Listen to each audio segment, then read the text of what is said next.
I'm a professional. Just so you know, this is what the layout looks like. So, in light of recent events, which is nothing crazy, actually, I might be getting a cold, and I don't feel very fly, like the insect. I feel more mosquito, if you're asking me. And I was trying to think what to do other than what I had planned or what I would like to do, which is one of you suggested, the same person that suggested I do the video on eloquence. They actually asked if I would like to do a video on some Romanian art. And I would love to do that, but I don't like to half ass anything. And I feel like I would be doing that if I were to do that right now because I lack any kind of energy and brain cells right now to actually do that kind of video. So this video is going to be a video where I finally, after probably a year, 2 years, I don't know how long it's been since I've started this sporadically as I do. Um, but I never really had a video where I let you get to know me through some questions. And honestly, I'm very uncomfortable talking about myself most of the times, especially when it comes to personal stuff. But, I kind of want to manipulate you into building a parasocial relationship. So, yeah, stay tuned for me trying to manipulate you. And if you feel like my energy's off, it's because I genuinely, you know what it's like to be feeling like you're going to get a cold. You get it. There's that. So basically, I'm gonna try to ask myself some questions. I don't know. I think 20. We'll see how many I end up doing. I tried to think of a couple of questions. I also searched up some questions, you know. But yeah, I tried to keep them more unique in a sense, to not go with the most basic Q&A type questions. Also because I'm just the type of person that even upon first meeting would ask you the most obnoxious, just weird ass question. And I'm not just saying that to be quirky. My old roommate can vouch for that because the first thing that I asked her upon barely knowing her at all is, do you ever feel sad or lonely? Just a small little thing. So yeah, I'll get on with that. And I'm sorry that this is not the kind of video that maybe some of you would watch. But hey, it's what I can offer right now. I know. I'm not particularly fond of these types of videos either. Uh, anyways, hope you enjoy. Question number one that I've noted down is, what kind of situations make you feel the most like yourself? I would say, um, the situations that make me feel the most like myself are usually when I'm having a really deep conversation with my friends, but specifically with probably my closest friend. Um, we get on these conversations about different things that are going on in our lives and start analyzing the situation, even if it's a really personal one. Like, for example, I don't know. And then we start philosophizing for 3 hours on traumas and having empathy and how, there's my angle of the situation, but there's this angle of the situation, and there's another angle of the situation, and we just talk about all of them, and then we enter completely sideline polemics, and then I enter some kind of weird esoterical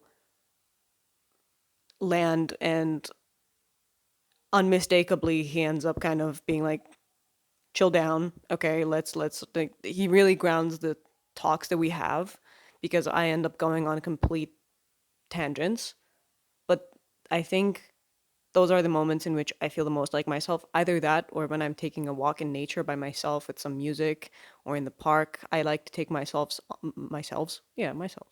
on daily walks and listen to some music and just sit with my thoughts because boy do I think a lot. I don't know what that says about me, but there's my answer. 2 minutes! See? I talk a shit ton. I'm sorry.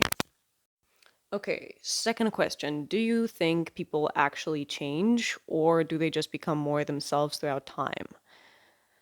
Um, I actually think it's a bit of both, in a sense, because I do think there are certain pillars in the foundation of a person that stay grounded throughout their lives.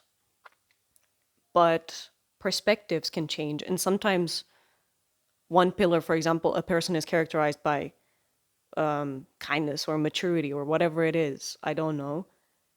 Sometimes, obviously, those pillars are usually built in relation to other people, because that's kind of where we develop a personality. It's usually in relation to other people that we have an identity. I think perspectives can change. I think mentalities can change. I think angles can change, and that can technically change the person. But it doesn't really, because at the root of it is probably still the same thing. And that also goes for negative traits, if that makes sense. Like, it's all about the framing of some pillars, if you ask me. Does that make any sense? Yeah, maybe. Yeah. Okay, third question. What's a small belief or superstition you hold even though you know it makes no sense? I think for me, things breaking or things getting lost or forgetting something at home, I usually always interpret it as letting go of something, or especially when I break things, I never really break things, as in dishes, mugs. What's your favorite dish? A mug. I like mugs because they're very comfortable in your. I I usually like to take it as there was a buildup of energy, negative energy at that. Um, and when it comes to losing things, I usually think it's kind of a metaphor for letting go of something, or needing to let go of something, or something getting lost so you can find another thing. Like, sometimes I'll lose this ring specifically. I felt like I lost so many times, and whenever I forget to take it with me or I think I lost it, I find it again, but I take it as a sign that I need to let go of something. Like, this ring falls off of my fingers a lot. Okay. Next question. This one runs a bit deep. Would younger me like who I am right now? I think she would be intrigued. I think she would be shocked that we didn't try to be an Egyptologist, because that's what I wanted to do, either that or a vet and an astronaut, astronaut. Um, I think she would find me interesting. I would not have fit the notion of cool that I had back in the day, but I think I would feel protected by myself. Next question. What's the first thing people usually get wrong about you? Um, well, actually, my zodiac sign. I think a lot of people don't. I don't think I've ever met a person that got it right without me telling them what I am. I've gotten Pisces, I've gotten um, Taurus, and I think I might have also gotten Aquarius. I think. Maybe once or twice. I'm an Aries. Yep. Don't feel like one, but surprise. Next question. What does a good day feel like to me, not necessarily look like?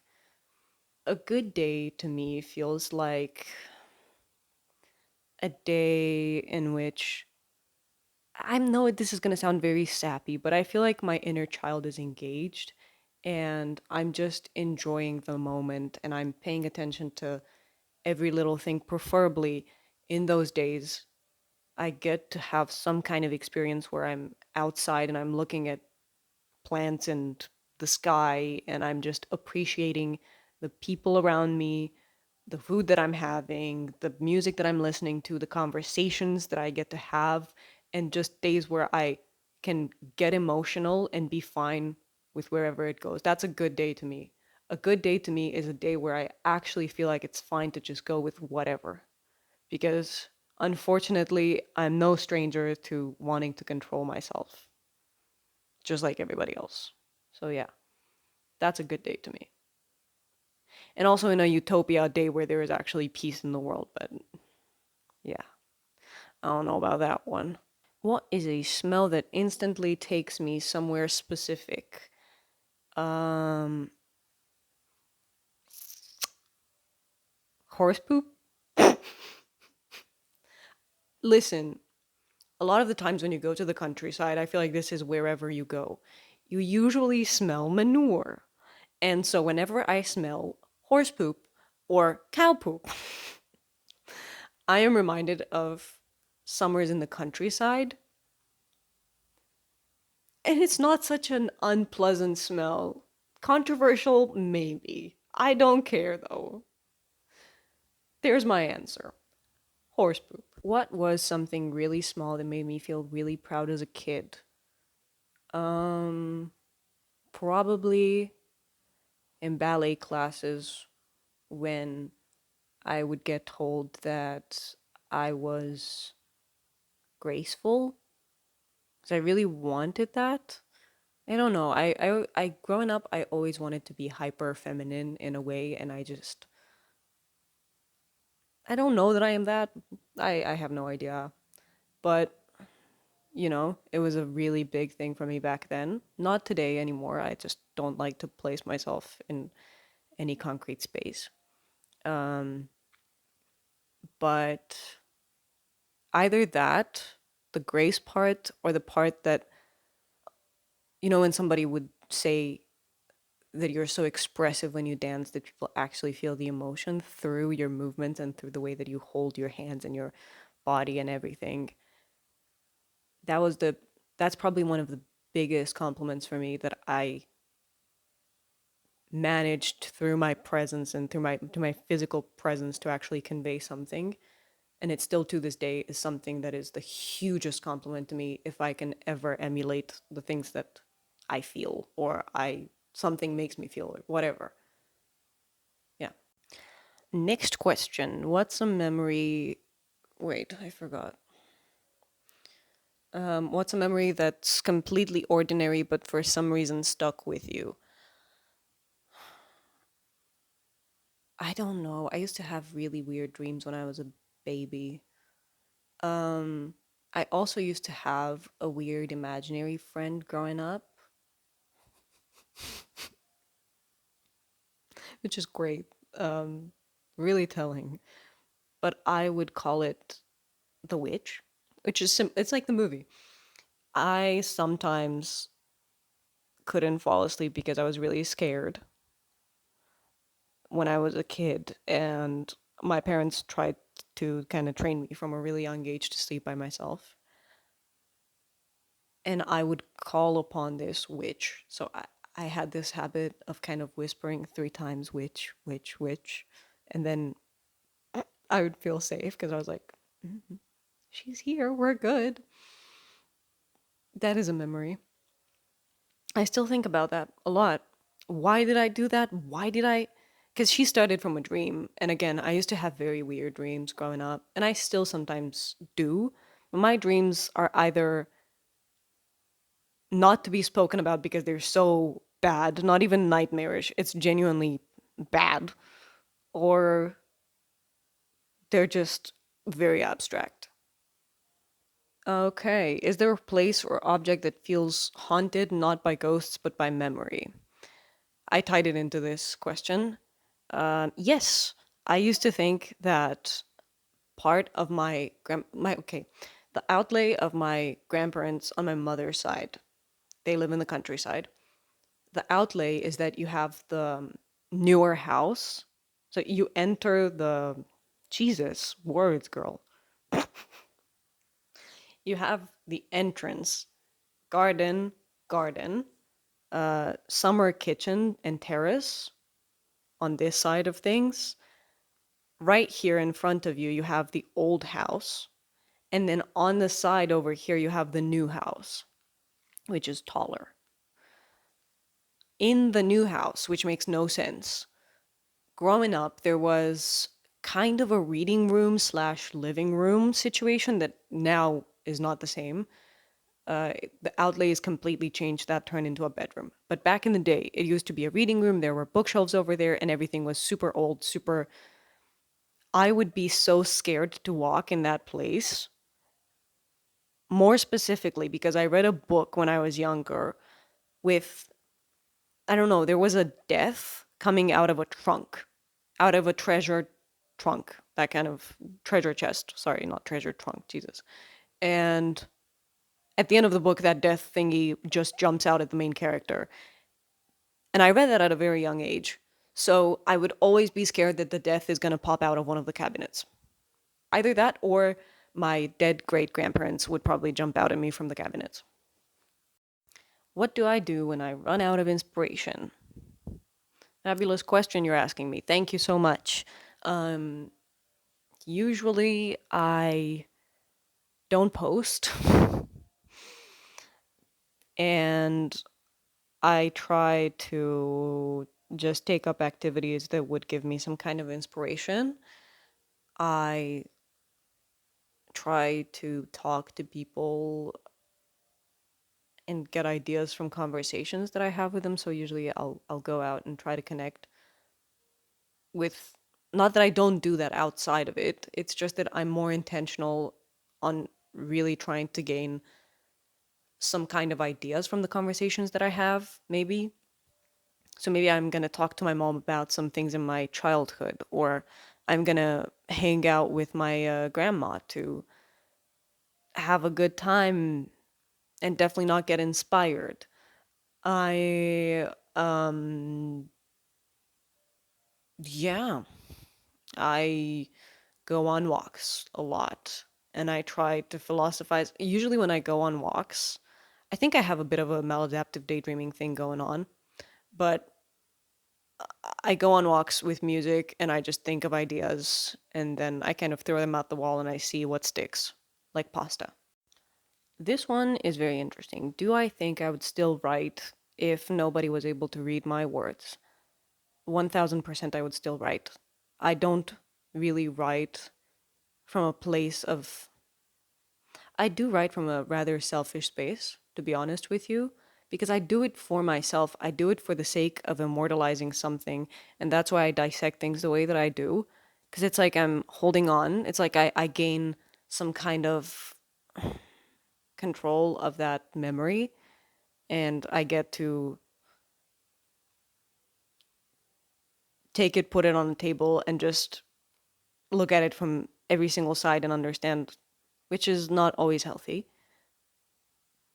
But that has been a coping mechanism for me. And so I never really wrote from that perspective until I was told, oh, hey, actually, you could do this, for a living. People might enjoy that. And I still don't know if people do or if people might. I mean, okay, yes, I do know because there's people listening to me, but I don't know if it's my personality, if it's my face, if it's what it is that draws people in. I have no idea. So there's that. Yeah, I have no clue. But yes, I would 1000% write if there was nobody there. I do it as a means of enriching my life. That's usually the first priority. And I know that that sounds quite selfish, but I kind of think everybody in a way is self-serving. Correct me if I'm wrong, but I think even the kindest people, there's a an underlying need that they are fulfilling. We all are fulfilling some kind of underlying need, even when we're the kindest people alive. We're validating something. My personal belief. I'm not saying I don't believe in good people. This one touches deeply, and that is who or what taught you to notice things, which sounds very basic. I don't think it's a who. I think it's my need growing up to detach from whatever was going on, that I had this need to just tune everything out and concentrate on something small and make a story around it because I didn't like necessarily what was going on in my world. And that is not to say that my world was bad, because again, personal stuff is something that I'm very, very, very protective over, and I don't have the guts to talk about my personal life or anything about my family, really, at least on a deeper level or anything like that. And I'm not here trying to complain. My hand is shaking. I'm sorry. I don't know why. But yeah, it's purely. I was a kid that didn't know how to cope with things, and the only thing I knew how to do was escape. I don't blame anybody, by the way, for anything that ever happened into my life. Like, it's not a woe is me. Whoa. What? Yeah, no, woe is me. What the heck? Sorry. I really am not feeling my best. It's not that kind of moment. It's just, it was a coping mechanism. It turned into something that I think is, in moderation, good for me. And I think it's what makes a lot of artists artists. We all enjoy escapism. That can come with a lot of presence still. Duality. Duality, people. And last one, um, how do you usually spend the quiet minutes before you fall asleep? Um, Probably trying to shut down any potential scenarios that I have going on and realize that I'm living in the present moment. And sometimes the things that I would like to happen are just fiction. And unless I wake up the next day and put work into them, they're not really going to become reality. And then I usually put on Emma Chamberlain podcasts and I fall asleep, or some music, or sometimes nothing. Yeah, there's that.